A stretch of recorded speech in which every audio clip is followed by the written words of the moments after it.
Okay, dump the ice cubes in here. Okay. Whoops. Okay, now I would like you to fill that glass with ice cubes. Okay.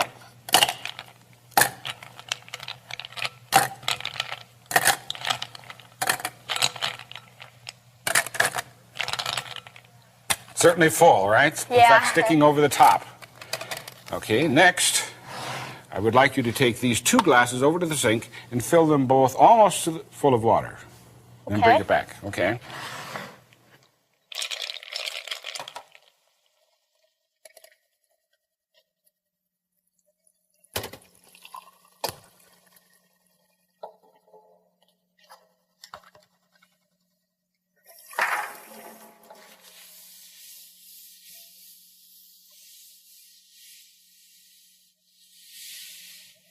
Okay. Now you notice I'm wiping off the table so there's not a drop of water on it. Okay. And I will wipe off this plate so there's not a drop of water on it. Why?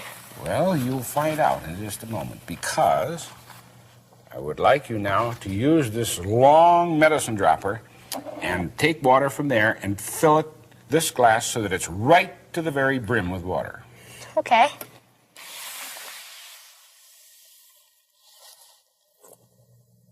Don't let it overflow, but get it right to the very top. Aha! That's it. Okay, move these out of the way. Wipe everything up so there's no water anyplace.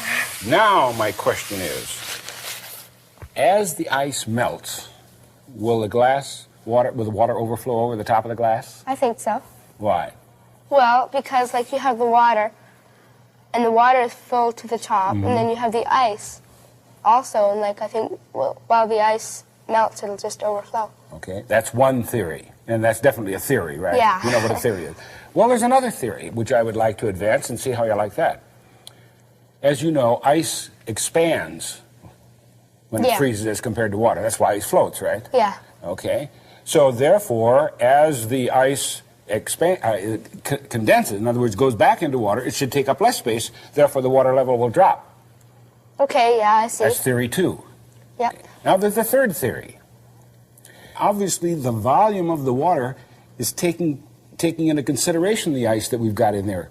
So as it melts, it's not going to change at all, because the volume has already got that ice floating in it. Okay, I see. That's the third theory. Which one are you going to take? Mine. My theory. The first one? Yeah. That it's going to overflow. Yeah. Okay, now that's why I wanted to wipe up everything so there's no water around any place. We're going to let it sit there very carefully and melt. It'll take about 2 hours. Can we be back in 2 hours? Sure. And I promise I won't touch it. Okay. Okay? Hi. Hi, Karen. Ah, you're right on time. 2 hours. You're very punctual. Are you usually?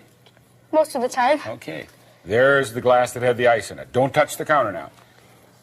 It didn't melt. And your theory was that it was going to melt and flow over the top, right? Yeah. And why was that?